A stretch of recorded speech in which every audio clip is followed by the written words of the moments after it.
So today I wanted to talk about losing touch with reality and gives my personal experience with it in a way which is again hopefully helpful and relatable, or at the very least interesting to hear about. So the first personal example that I'm going to give is related to perceived self-image and beauty, right?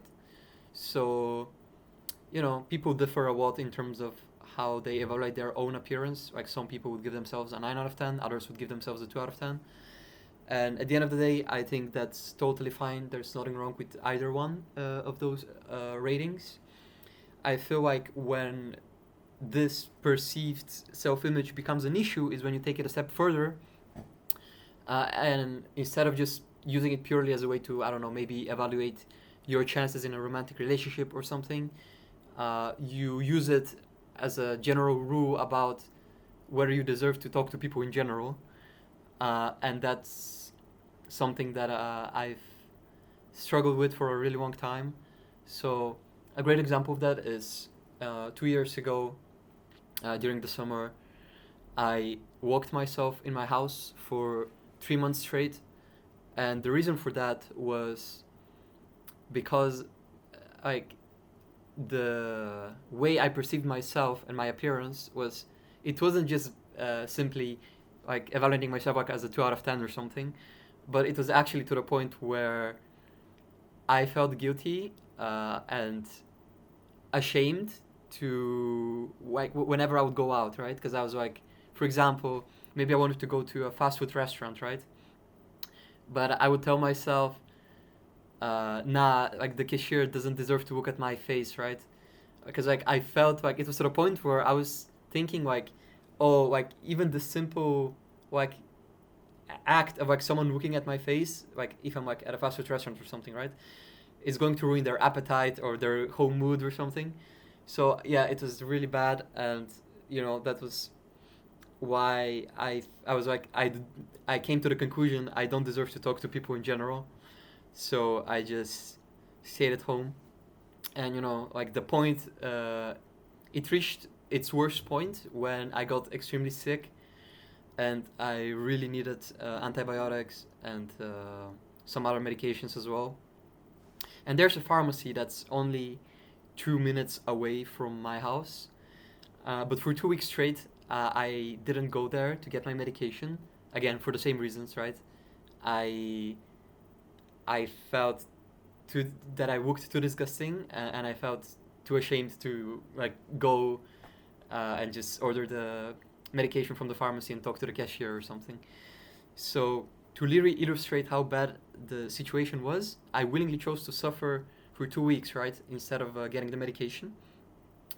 And my suffering was, I wouldn't say it was like life threatening or something, but I mean, it was kind of close to life threatening, to be honest. Like I fell unconscious multiple times during that 2 week period.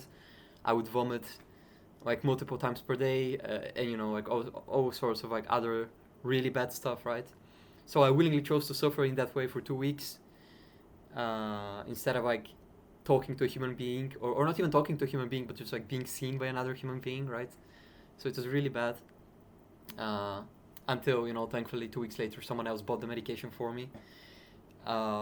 But yeah, that was the first example I wanted to give of like losing touch with reality, and very delusional and toxic, unrealistic perception of reality, right? Because like at the end of the day, statistically speaking, maybe like if you're someone who's perceives themselves to be a 2 out of 10, like who knows, like at the end of the day maybe you are a 2 out of 10, statistically speaking someone has to be a 2 out of 10, if the average is like 5 out of 10, and there's people who are 10 out of 10 or like 9 out of 10, right?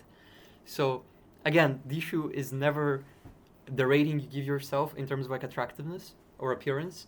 The issue is when you use that rating as a way to come to a conclusion, to the conclusion that, oh, like if I'm not attractive, like outside of like romantic stuff, right, like I also don't deserve to get food, get medication, etc., right? So yeah, just you know you should never, like, your appearance is irrelevant when it comes to this type of stuff, right? So even if you are like 1 out of 10 in terms of appearance objectively, I mean, I don't think there's such a thing as like 100% objective rating, but let's say you're conventionally unattractive and you would consider yourself like a 1 out of 10 or 2 out of 10. Like this is like you should always keep in mind, regardless of your perception of your appearance, that even if you are 1 out of 10 in terms of appearance, you still deserve food, you still deserve medication, education, and even casual social interactions, like in a friendly manner. So, you know, you should never like whenever you get the thought that, oh, I don't deserve to talk to others, or I don't deserve to order food or something, yeah, try to remember what I'm saying here, that you do deserve it. And I wish someone had told me that back then, 2 years ago, when I was struggling so much, because I genuinely needed to hear it, and I was so stuck in this shame and this negative perception of myself that like I couldn't break the cycle, and I couldn't even think anything outside of it, right? So I couldn't even acknowledge or be aware of the this simple fact that everyone deserves food and medication and stuff, right? So if you are someone who is struggling in the same way, do me a favor. Even if you think you don't deserve the favor yourself, do me a favor and go outside and get yourself some food or medication, or talk to a friend if you are feeling isolated, because I guarantee you deserve it. Uh, you deserve it a lot. So go out there and do it. For me, it would make me happier if you know watching this video results in a positive change in your life, right? So please do it for me. Um, so yeah, another example of losing touch with reality is, I guess, in the context of competition.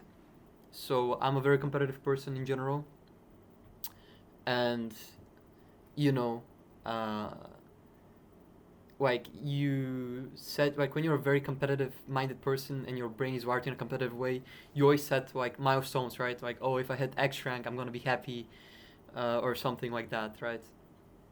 But the truth is that whenever, like very often, whenever you achieve, for a lot of people, whenever they achieve a certain milestone, they don't get happiness, they just get temporary relief, and then the goalpost moves further away, right? And they start chasing a new goal, and they're like, oh, okay, that wasn't as satisfying as I thought it would be, but maybe if I get the next milestone, I would be happy finally, right? And yeah, so a personal story I would like to share with that comes from Street Fighter V, which is a game I was really passionate about. So, I started playing Street Fighter V in high school, and like I was having a lot of fun, and then in the first month of playing, I already set for myself like a milestone of like I want to hit diamond rank, and then shortly after, shortly after starting to play, so like around 40 days since I started playing, I hit diamond rank, and I was like, okay, that's pretty cool, but it doesn't make me feel happy. It just because like the fact that I reached it so quickly must mean that my potential is much higher, right? So I shouldn't be happy with that. I should strive for more. And it kept like the expectations kept getting higher, and I could never feel happy, truly happy with my progress or my achievements, right? So I got grandmaster rank. I started beating like a lot of the best players in Europe, but again, it really didn't bring much happiness. At best, it would bring like relief and be like, okay, I'm not falling behind. I'm doing fine. But like that's as good as it would get, right? It would get like up to a neutral emotional state. But yeah, I would never feel happy. And then, for Capcom Cup 9, so Capcom Cup is like basically the world championship for Street Fighter. So I qualified for Capcom Cup 9, and I played at the world championship. And, that was the first time actually I felt happiness from a competitive thing, right? Was being at the world championship, because like it is the ultimate goal, right? Like there's no further goals than this, other than actually winning the whole thing and becoming a world champion. But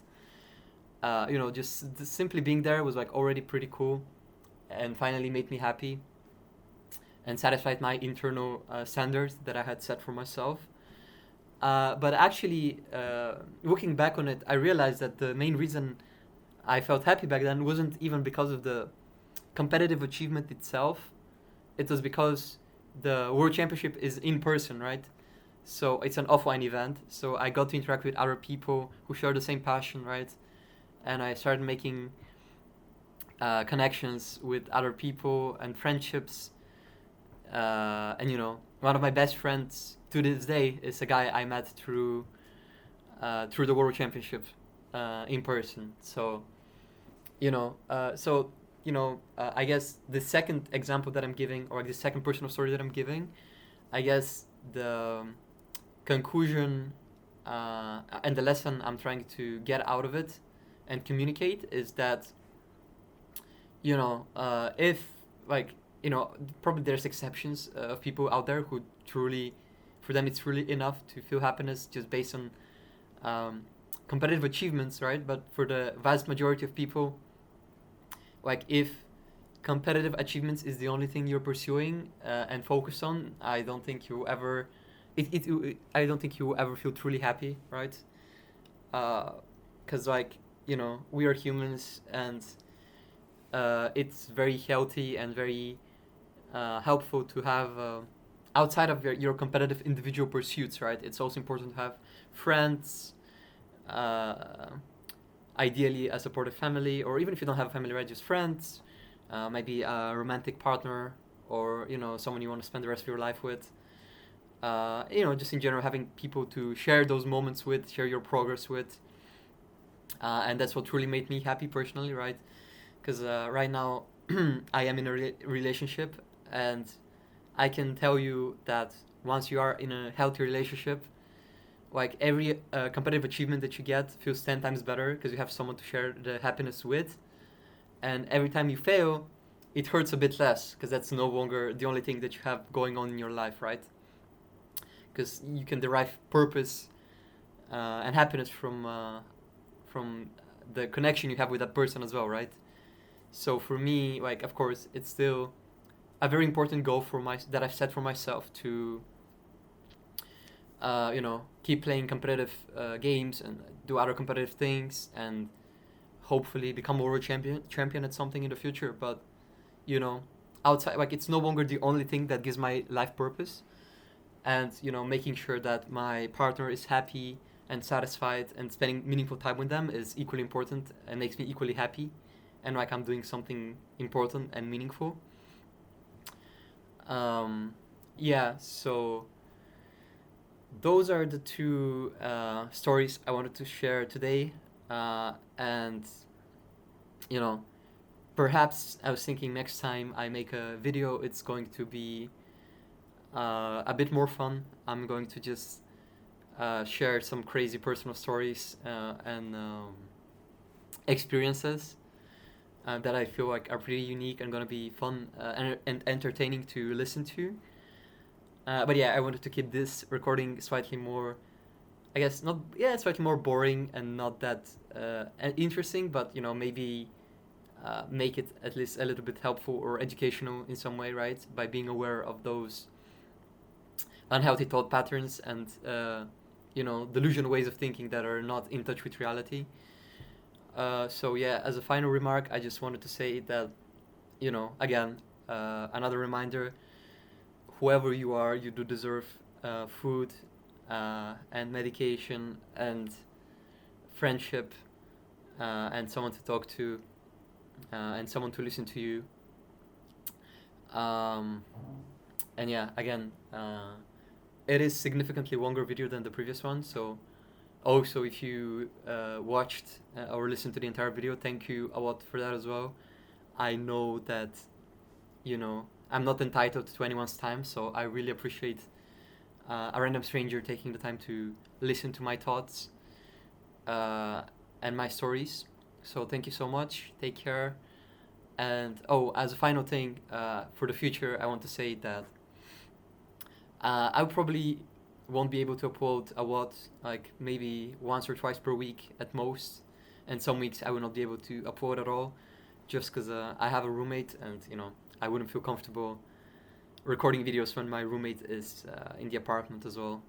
But yeah, I'm having a lot of fun just talking to the camera. For me, it's just free therapy, and the fact that I feel like it can hopefully be helpful and positive to someone else is like an additional bonus to it. So yeah, I'm always happy to record these videos and talk about random stuff. So thank you for listening or watching or both. And yeah, take care.